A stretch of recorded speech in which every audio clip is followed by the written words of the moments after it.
Dear friends, आज हम लोग क्लास 9 साइंस के लिए चैप्टर 15 करने वाले हैं। चैप्टर का नाम है इम्प्रूवमेंट इन फूड रिसोर्सेज। आपको मालूम है कि जमीन लिमिटेड है। जैसे जैसे पॉपुलेशन बढ़ रहा है वैसे वैसे जमीन पर दबाव भी बढ़ता जा रहा है।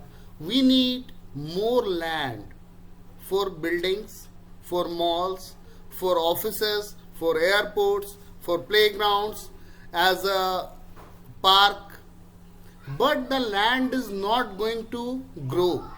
The amount of land or the area of land that we have is always limited, but our need for it is growing, and at the same time the population is also growing. So there has been a controversy, there has been a dilemma how to feed more and more mouth. कैसे ज्यादा से ज्यादा लोगों को खाना खिलाएंगे, जबकि खाना जहां से आता है जमीन, वो जमीन जो है वो सिमटता ही जा रहा है, जमीन सिमटता ही जा रहा है। तो ऐसे में लोगों को खाना कैसे खिलाएंगे? तो इसके लिए हमें क्या होगा, हमें क्रॉप की यील्ड बढ़ानी होगी, हमें एनिमल हस्बेंड्री करना होगा, हम जानवरों को पालेंगे, पक्षियों को पालेंगे, डक है, टर्की है, गूज है, मछलियों को पालेंगे। जिस तालाब में मछली पाल रहे हैं हमारी कोशिश ये होगी कि मैक्सिमम तालाब का पूरा एरिया कवर अप हो, और हर एरिया में, चाहे वो डाउन हो, चाहे सरफेस हो, चाहे मिडिल पार्ट हो, चाहे कॉर्नर हो, वहां पर कोई ना कोई फिश हो सके। हम कैटल फार्मिंग करेंगे, हम पोल्ट्री करेंगे, फिश प्रोडक्शन करेंगे, बी कीपिंग करेंगे, एपियरी बनाएंगे। आइए, all living organisms need food. आपको पता है कि हर लिविंग ऑर्गेनिज्म को फूड की रिक्वायरमेंट है। फूड जो है वो हमें एनर्जी देता है, हमें ग्रो करने में मदद करता है, worn out cells and tissues को रिपेयर करता है, ये डेवलपमेंट के लिए नेसेसरी है। It is needed to gain energy for everyday task. हमारा जो डे टू डे एक्टिविटी है उसको करने के लिए भी एसेंशियल है। मेन सोर्सेज ऑफ फूड, चूंकि हम लोग ऑटोट्रॉफ नहीं हैं, we do not make our own food, इसलिए हमें किसी न किसी ऑर्गेनिज्म पे डिपेंड करना है, वेदर इट बी प्लांट और वेदर इट बी एनिमल। तो हमें प्लांट से मिलता है, जिसके लिए हमें एग्रीकल्चर करना पड़ता है, या ऑब्टेन फ्रॉम एनिमल हस्बेंड्री, पशुपालन से आता है, एनिमल से आता है। The efficiency of crop and live stock is required in India because, अगर आपको जान करके आश्चर्य होगा कि इंडिया जो है पॉपुलेशन में तो सेकेंड कंट्री है, एरिया वाइज 7th कंट्री है, 7वें नंबर पे है, एरिया वाइज सेकेंड है। और अगर कैटल की पॉपुलेशन की बात करें, मवेशियों की संख्या की बात करें, तो उसमें हम लोग वर्ल्ड में टॉप पर हैं। The population of India is growing at a faster rate, hence more amount of food is required to meet rising demand. और यहाँ की जनसंख्या जो है वो बढ़ती जा रही है, और ऐसे में हमें ज्यादा से ज्यादा खाना चाहिए ताकि बढ़ती हुई जनसंख्या को खिलाया जा सके। The agricultural land is limited has compared to growing population, और बढ़ती हुई जनसंख्या की तुलना में जो एग्रीकल्चरल लैंड है वो लिमिटेड है। Efforts made to meet the increase in food demands. हमने क्या कोशिशें की हैं? तो हम ग्रीन रेवोल्यूशन लेकर के आए। इंडिया में अगर आपने सुना होगा MS स्वामीनाथन का नाम, वर्गीज कुरियन का नाम, तो MS स्वामीनाथन जो है वो इंडियन साइंटिस्ट थे, मेक्सिको गए, मेक्सिको में गेहूं के पौधे पर रिसर्च किया, यहाँ इंडिया में आया और फूड ग्रीन रेवोल्यूशन लाए। और उससे क्या हुआ कि हमारे देश में खाद्यान्न का उत्पादन बढ़ा। अब यहाँ पर मैं थोड़ा सा हिस्टोरिकल कंसेप्ट में भी जाना चाहूँगा। नेहरू जी जब देश आज़ाद हुआ था तो वो हमारे फर्स्ट प्राइम मिनिस्टर थे, और उन्होंने कहा था everything else will wait but agriculture can not. कोई भी चीज़ है वो इंतजार कर सकता है, लेकिन खेती वेट नहीं करेगा। क्यों? क्योंकि जब हम आज़ाद हुए थे तो हमारे पास इतने बड़े पॉपुलेशन को खिलाने की समस्या थी, और हम हमेशा इम्पोर्ट पे डिपेंड कर रहे थे। तो भाई इंपोर्ट पे वो जो डिपेंडेंस है वो हटाना है, और हम फूड क्रॉप के मामले में आत्मनिर्भर हों, सेल्फ सस्टेनेबल हों, सेल्फ रिलायंट हो, इसकी आवश्यकता थी।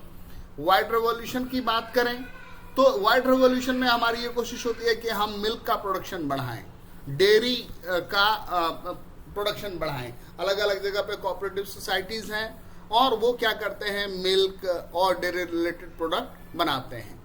The introduction of this revolution has led to an increase use of natural resource, hence now sustainable method of increasing crop and livestock efficiency is also required. आप चीज़ों का दोहन कर रहे हैं, आप चीज़ों को यूज़ कर रहे हैं, आप उसको रिन्यू करने का भी मौका दीजिए, आप उसको अपने आप को ठीक करने का भी मौका दीजिए। इस तरीके से सेल्फिश नहीं होना है। अब अगर बात करें तो क्रॉप और उससे क्या मिलता है, तो जो भी सीरियल्स हैं, चाहे व्हीट हो, राइस हो, मेज हो, मिलेट्स हो, सोरगम हो, ये हमें कार्बोहाइड्रेट देते हैं। और कार्बोहाइड्रेट जो है वो एनर्जी गिविंग है, फैट भी एनर्जी गिविंग फूड है। जो पल्सेस हैं उसमें चना है, मूंग है, मसूर है, अरहर है, ये सारे जो है प्रोटीन के लिए हैं। प्रोटीन के लिए वैसे एनिमल से भी हम लोग लेते हैं प्रोटीन, एग और इसके फॉर्म में, मीट के फॉर्म में या फिश के फॉर्म में। ऑयल सीड्स हैं जिसमें कि सोयाबीन है, ग्राउंडनट है, सीशम है, कास्टर है, मस्टर्ड। कास्टर ऑयल हम लोग खाते नहीं वैसे, ये याद रखिएगा।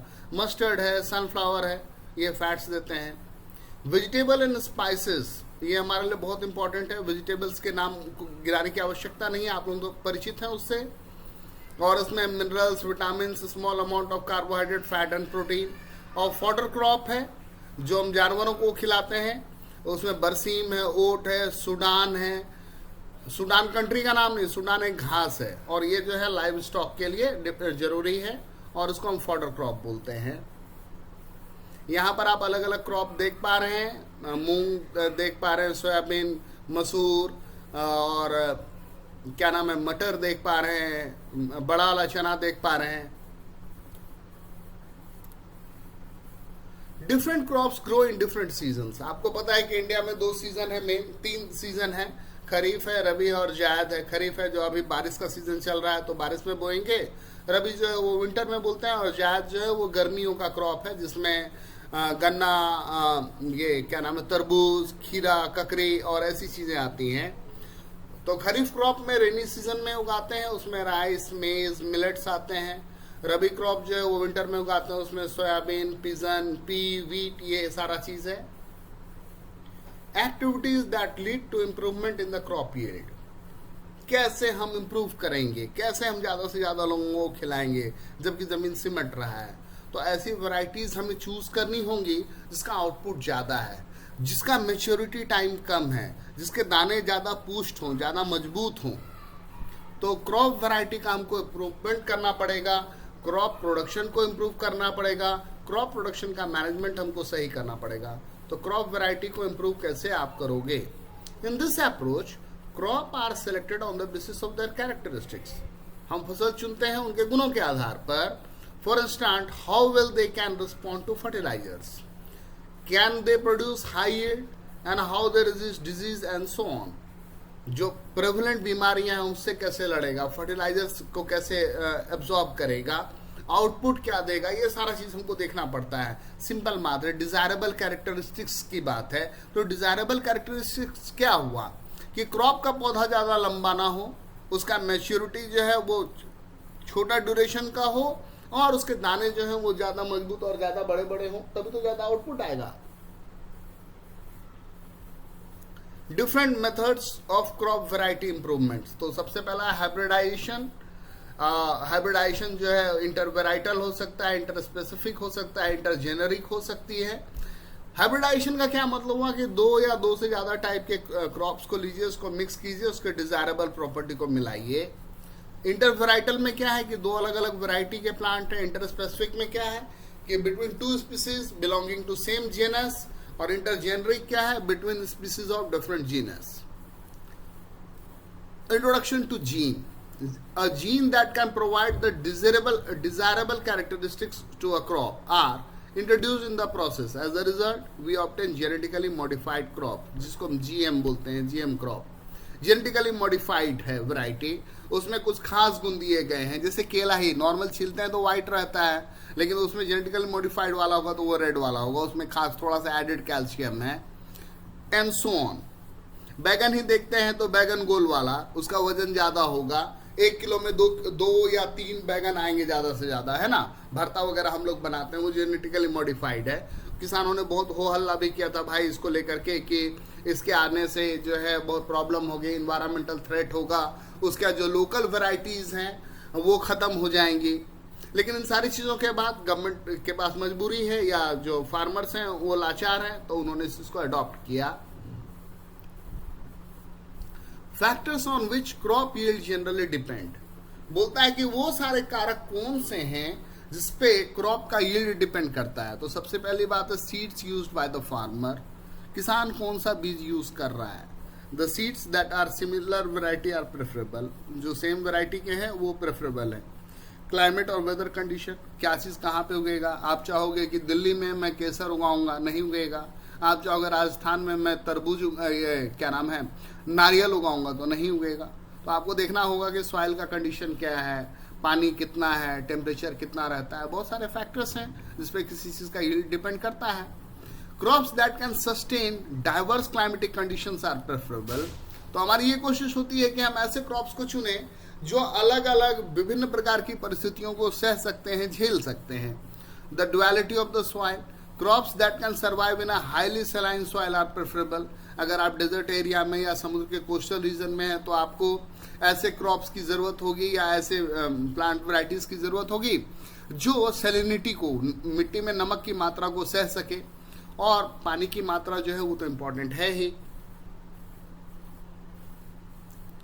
Why do we need to perform a crop variety improvement? हमें क्या आवश्यकता है ताकि ज्यादा से ज्यादा यील्ड मिले, जमीन में खेत में वो कम से कम दिन तक रहे और उसमें वो सारे फीचर्स जो हमें चाहिए वो हों। तो increasing the yield of the crop के लिए, improving the quality of crop, different crops में have different qualities. For example pulses have high protein quality, oil seeds have oil quantity, fruits and vegetable must have preserve, उसमें fruit और ये है टमाटर है उसका स्किन पतला है, तो आप उगाओगे पका उसको आप ट्रांसपोर्ट कर रहे हो, सारा फूड करके स्पॉइल हो गया, तो उसका सेल्फ लाइफ ज्यादा हो तभी तो वो बिक पाएगा, आपके फ्रिज में रहेगा या दुकानदार के स्टॉल पे रहेगा। तो ये सारा कैरेक्टरिस्टिक्स आपको देखना पड़ेगा। Improving crop resistance to biotic and abiotic stresses, जो क्रॉप है वो खराब होता है, उसका बायोटिक फैक्टर भी है, एबायोटिक फैक्टर भी है। बायोटिक फैक्टर्स में क्या हो गया कि एनिमल्स ने, इंसेक्ट ने उसको खराब कर दिया।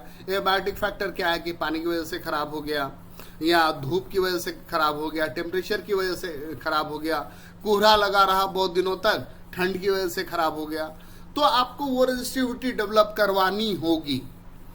Biotic stresses refer to the disease, insect and nematodes, while abiotic stresses refer to floods, drought, hot and cold weather conditions. To shorten the maturity period of crops, this will allow farmers to grow a variety of crops in a year. It would also lead to an increase in the yield of the crop as it reduces the chance of losses during harvesting and simplify the harvesting process.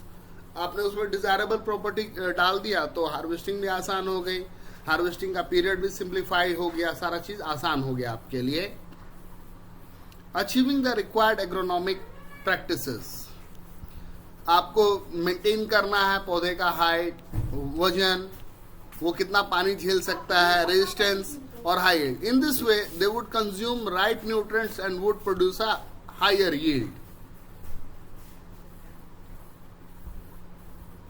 Crop production management कैसे करोगे? Different farmers can have small और large farms on which they can use different farming practices.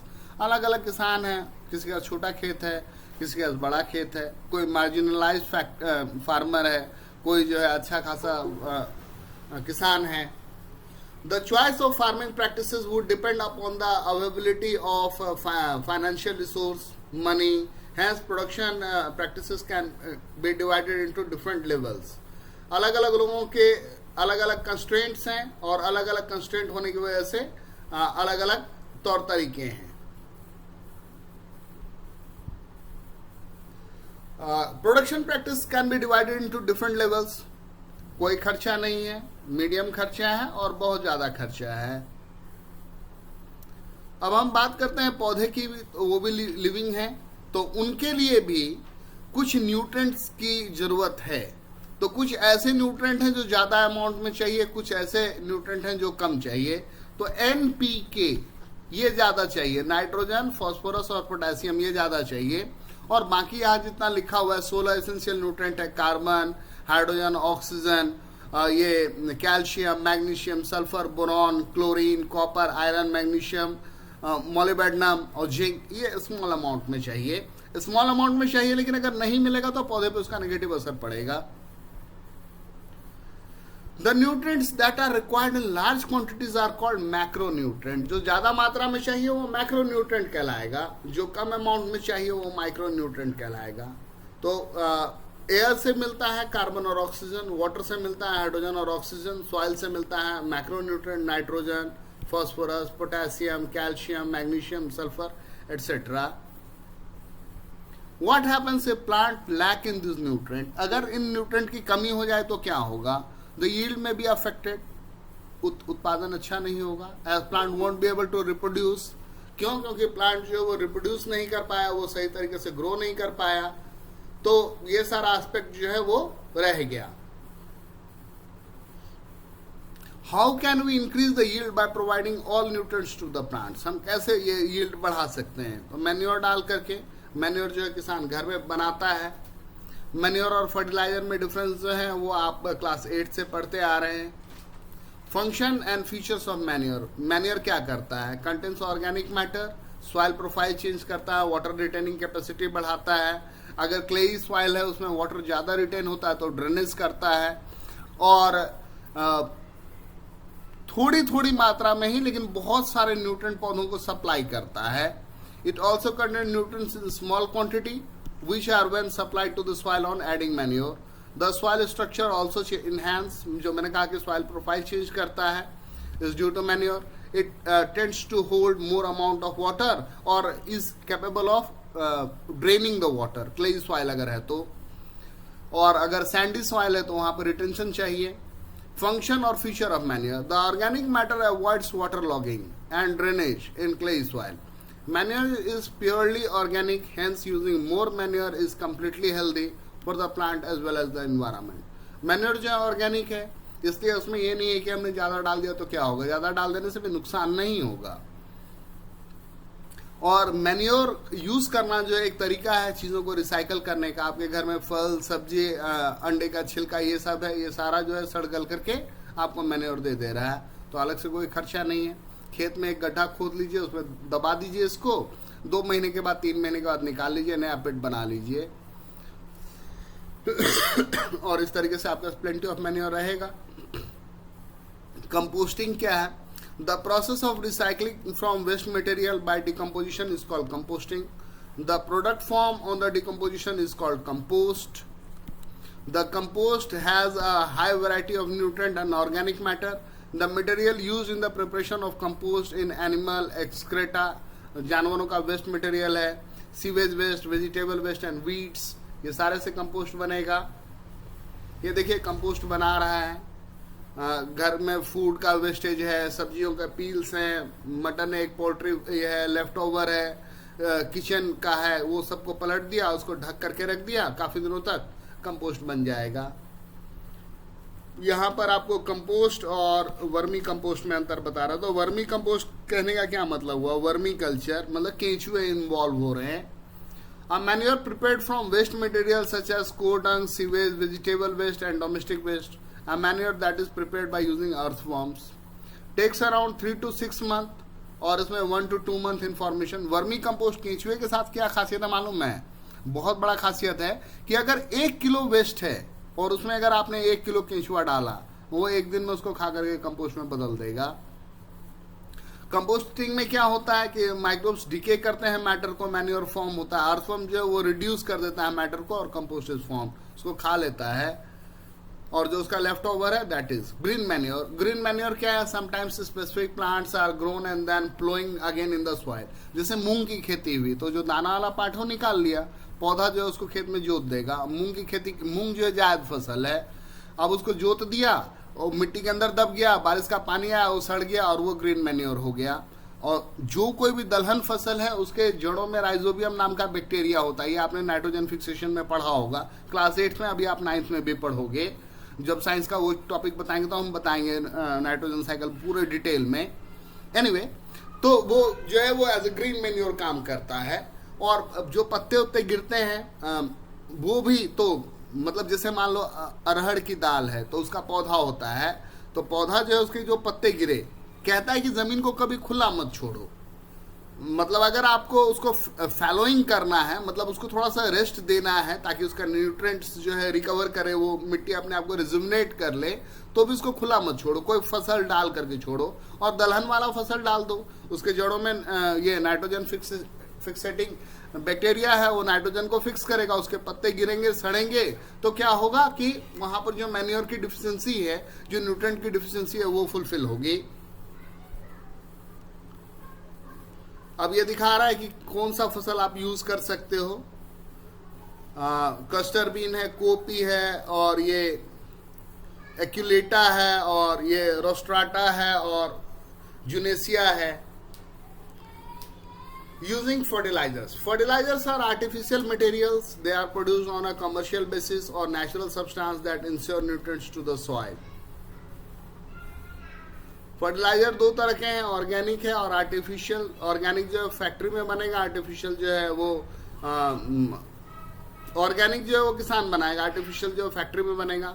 Organic fertilizer slime stock, rock, phosphate, ये सब artificial में ammonium nitrate, potassium sulphate. Features क्या है इसके? Fertilizers provide important nutrients such as nitrogen, potassium and phosphorus to the soil. They help in proper growth of the plants. They are responsible for high yield in the high cost farming methods. कीमत भी ज़्यादा होती है. Precaution क्या है कि ज़्यादा नहीं यूज़ करना है, यूज़ करने के समय पूरा प्रिकॉशन रखना है. एक्सेस यूज़ करोगे तो वाटर पॉल्यूशन होगा और भी बहुत सारी चीज़ें होती हैं. मतलब अगर वो बह करके गया पानी के सोर्स में तो वहाँ पर ऑर्गेनिक यूट्रोफिकेशन कर देगा. यूट्रोफिकेशन में क्या होता है कि अलगल ग्रोथ होता है और उससे जो पौधे हैं, जो एक्वाटिक पौधे हैं, उनके लिए ऑक्सीजन डिमांड कम हो जाती है. Eutrophication. Excess use of fertilizers जो है वो फर्टिलिटी ऑफ सॉइल को भी डिस्ट्रॉय करता है. मैन्योर और फर्टिलाइजर में क्या अंतर है? Manure provide humus, fertilizers do not provide humus. Manure are less rich in nutrients, fertilizer जो है हाईली रिच है. मैन्योर में इसका लॉन्ग टर्म यूजेस है, इसका लॉन्ग टर्म यूजेस जो है वो डिक्रीज कर देगा सॉइल फर्टिलिटी को.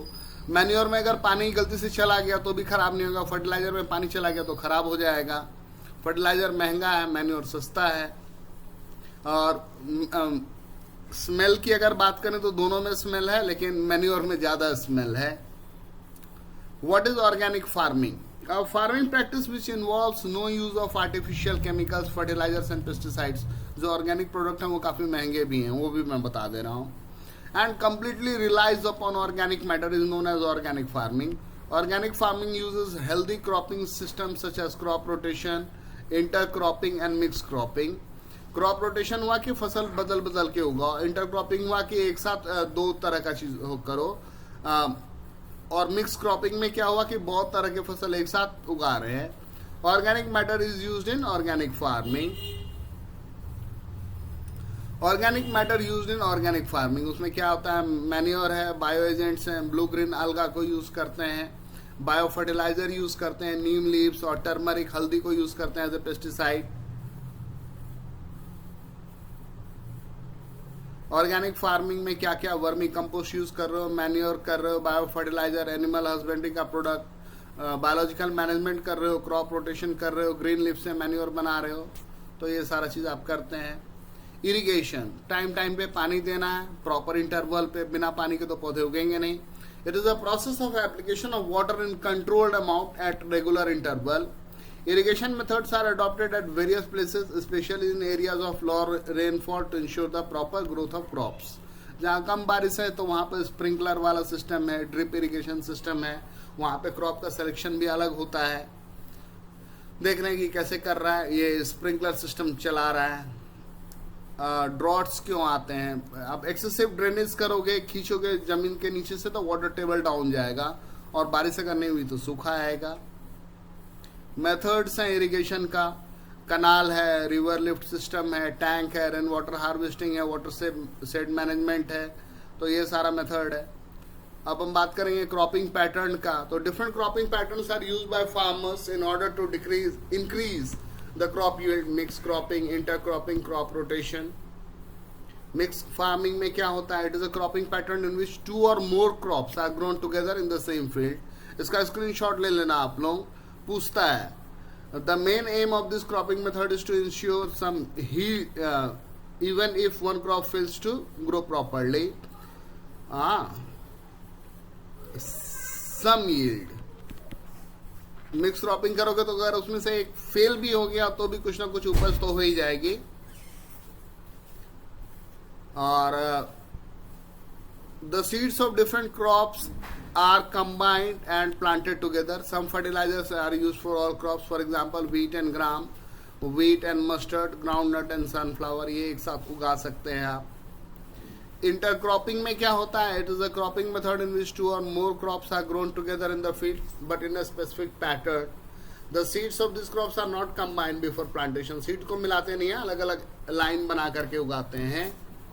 जैसे मक्का का पौधा उगाया, अब उसके बगल में जो है वो कोई क्रीपर डाल दिया, बीन्स, लोबिया, ताकि वो इसी पे चढ़ जाए। फिर मक्के का भुट्टा तोड़ लो, पौधे को खड़ा रख दो और उसी पर वो चढ़ेगा और ग्रो करेगा। Both the crops use different kinds of fertilizers depending upon their own requirements. For example soybean and maize, finger millets and copy.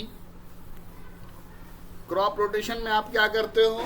In this cropping method different types of crops are chosen and irrigation on the same piece of land sequentially. The rotation of crop depends upon the soil, climate and water retention of the soil. इस पर depend करता है। Crop rotation में क्या करोगे कि पहला में माल्ट और बार्ली उगा लिया, फिर इसमें वीट उगा लिया, थर्ड ईयर में पोटैटो उगा लिया, फिर माल्ट एंड बार्ली। एक ही चीज को बार बार उगाओगे तो खराब हो जाएगा, यील्ड खत्म हो जाएगा। Pest. Several insects and pests can affect the crop in different way. They can cut the parts of the crop like fruit, leaves and stem. They can get into stems and roots of the plants. They suck the cell sap of the plants and hence destroy them. तो दोस्तों, thank you. Keep watching, keep learning.